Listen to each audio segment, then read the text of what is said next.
Subscribe करिए rising Uttar Pradesh को और दबाइए इस बेल आइकन को ताकि आप पाए यूपी की न्यूज अपने मोबाइल पर सबसे पहले।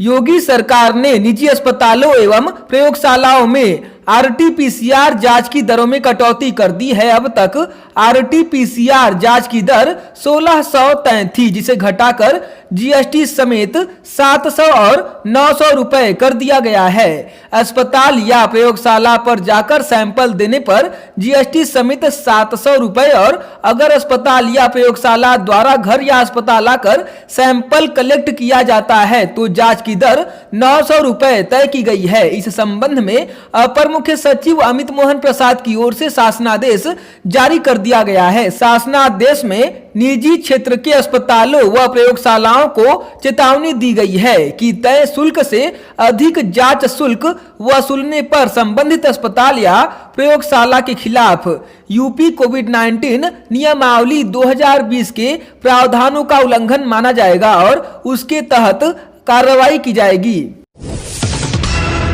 मुख्यमंत्री योगी आदित्यनाथ मुंबई के ट्राइडेंट होटल में फिल्म अभिनेता एवं निर्माता अक्षय कुमार से मुलाकात की और यूपी के ग्रेटर नोएडा में बनने वाली फिल्म सिटी योजना पर चर्चा की। मुख्यमंत्री ने कहा कि प्रदेश में फिल्म निर्माण की असीम संभावनाएं हैं। मुख्यमंत्री रात में मुंबई पहुंच गए थे। वह आज बॉम्बे स्टॉक एक्सचेंज में 200 करोड़ रुपए के लखनऊ नगर निगम पालिका बांड का शुभारंभ करेंगे। साथ ही औद्योगिक घरानों, प्रतिष्ठित उद्यमियों, बैंकर्स के साथ प्रदेश में निवेश को लेकर चर्चा करेंगे।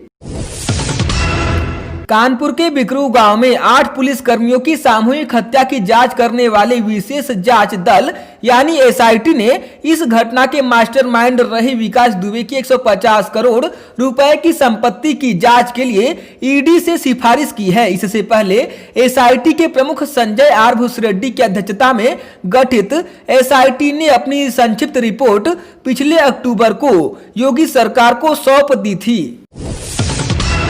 नए कृषि कानून के खिलाफ सैकड़ों की संख्या में किसान चिल्ला बॉर्डर पर जमा हो गए। किसानों ने संसद व जंतर मंतर जाने की मांग की। दिल्ली पुलिस ने बैरिकेड कर किसानों को रोक दिया। किसानों ने पहले दिल्ली नोएडा मार्ग को बाधित किया, इसके बाद नोएडा से दिल्ली मार्ग को बाधित किया। देर शाम तक आधा नोएडा जाम से परेशान दिखा। वहीं मौके का जायजा लेने व किसानों से बातचीत कर उन्हें समझाने के लिए पुलिस व जिला प्रशासन के आला अधिकारी भी मौके पर पहुंचे। किसानों को समझाने का प्रयास किया गया लेकिन किसान फिर भी नहीं माने। किसानों ने बॉर्डर पर ट्रैफिक जाम लगा दिया। मुख्य मार्ग पर अपने ट्रैक्टर ट्राली खड़े करके धरना दे रहे थे। बीजेपी के राष्ट्रीय उपाध्यक्ष राधा मोहन सिंह पहली बार यूपी के प्रभारी बनने के बाद लखनऊ पहुंचे हैं। एयरपोर्ट पर प्रदेश अध्यक्ष स्वतंत्र देव सिंह, कैबिनेट मंत्री समेत भाजपा के कार्यकर्ताओं ने उनका स्वागत किया। एयरपोर्ट से वह शहर के वीवीआईपी गेस्ट हाउस के लिए रवाना हो गए। योगी सरकार ने 43 पुलिस अफसरों के ट्रांसफर कर दिए हैं। 43 अफसरों में 16 जिलों में एसपी और एसएसपी की तैनाती दी गई है। दोपहर को 2015 बैच के आईपीएस अफसरों के साथ डीजीपी मुख्यालय में इंटरव्यू किया गया, जिसके बाद प्रदेश के ज्यादातर जिलों में 2015 बैच के आईपीएस अफसरों की पहली तैनाती दी गई। लखनऊ कमिश्नरेट में 2 डीसीपी का भी तबादला किया गया है। उत्तर प्रदेश विधान परिषद की खंड स्नातक की 5 और खंड शिक्षक क्षेत्र की 6 सीटों के लिए सुबह 8 बजे से जारी मतदान संपन्न हो गया। 11 एमएलसी सीट पर 55.47% मतदान हुआ है। चुनाव में 199 प्रत्याशी मैदान में हैं। 3 दिसंबर को मतों की गणना होगी। इसी दिन रिजल्ट आएगा। आयोग ने चुनाव प्रक्रिया के दौरान कोविड-19 प्रोटोकॉल की सख्ती से पालन कराने का निर्देश दिया था।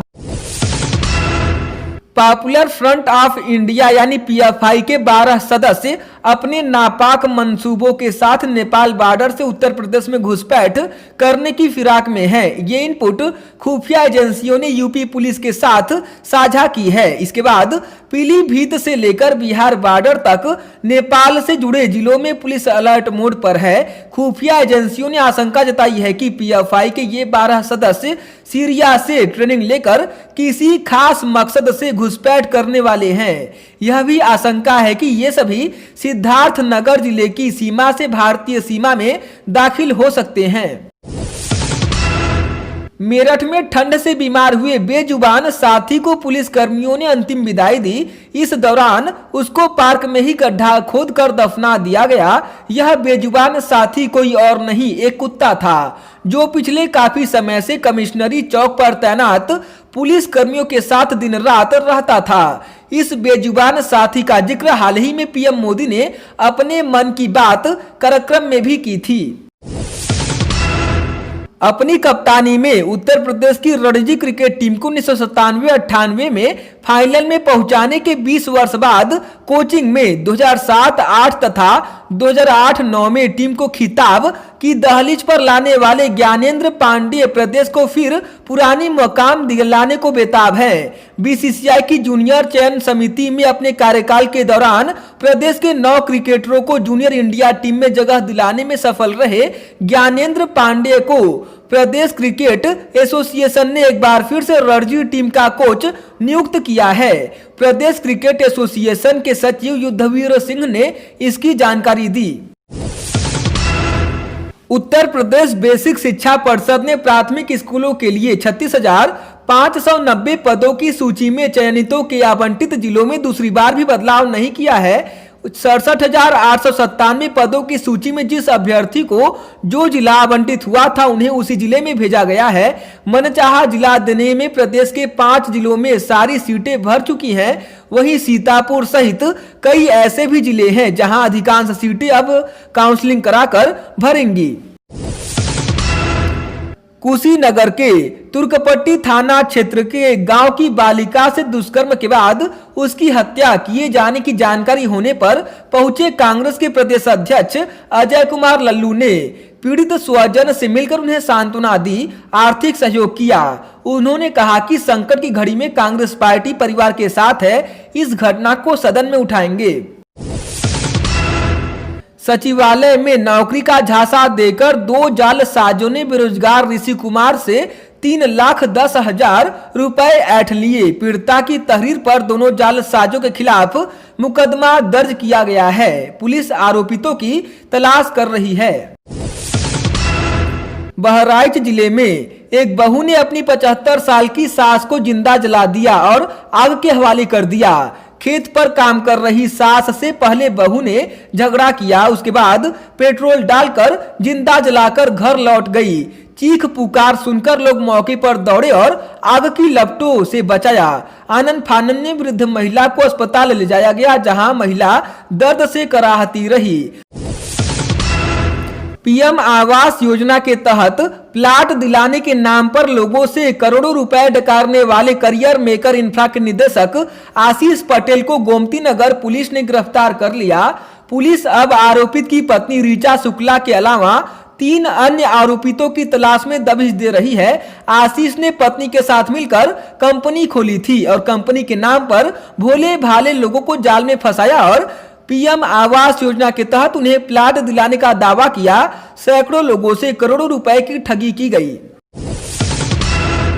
वाराणसी के ज्ञानवापी मामले में जिला जज उमेश चंद्र शर्मा की अदालत में प्रदेश सुन्नी सेंट्रल वक्फ बोर्ड तथा अंजुमन इंतजामिया मसाजिद की ओर से दाखिल निगरानी याचिका पर अब 4 जनवरी को सुनवाई होगी। जिला जज की अदालत में सुनवाई के दौरान अंजुमन इंतजामिया मसाजिद तथा सुन्नी सेंट्रल वक्फ बोर्ड के अधिवक्ताओं ने इस मुकदमे में पूर्व में हाईकोर्ट द्वारा जारी स्थगनादेश का हवाला देकर निचली अदालत में पत्रावली तलब करने की अपील की।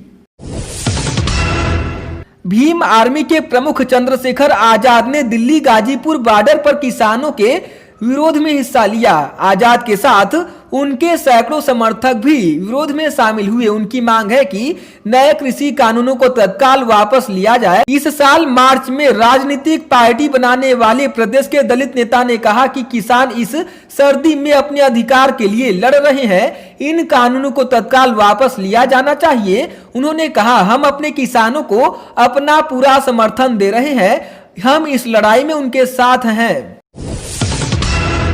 साइबर अपराधियों के हौसले इतने बुलंद हो गए हैं कि वह डीआईजी स्तर के अधिकारियों तक को नहीं छोड़ रहे हैं। नया मामला आजमगढ़ के डीआईजी सुभाष चंद्र दुबे का सामने आया है। उनके नाम से फेसबुक प्रोफाइल बनाकर पहले परिचितों को रिक्वेस्ट भेजी गई, फिर 20,000 रुपए की मांग की गई।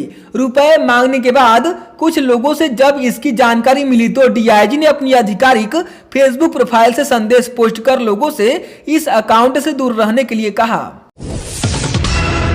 उप मुख्यमंत्री केशव प्रसाद मौर्य ने कहा कि लोक निर्माण विभाग वेस्ट प्लास्टिक से 1500 किलोमीटर सड़कें बनवाएगा। इसमें करीब 2000 टन वेस्ट प्लास्टिक की खपत होगी, जो पर्यावरण संरक्षण में बहुत सहायक होगा। उन्होंने कहा कि नई तकनीकी के उपयोग से करीब 16 लाख टन कार्बन उत्सर्जन में कमी आई है। All India Railway Men's Federation के केंद्रीय महामंत्री शिव गोपाल मिश्रा ने कहा कि केंद्र सरकार की भारतीय रेलवे को निजीकरण में तब्दील करने की मंशा को कभी सफल नहीं होने देंगे। उन्होंने कहा कि निजीकरण को हर हाल में बेपटरी करने को लेकर जारी संघर्ष को और तेज किया जाएगा। इसके लिए कारगर रणनीति बनाई जा रही है।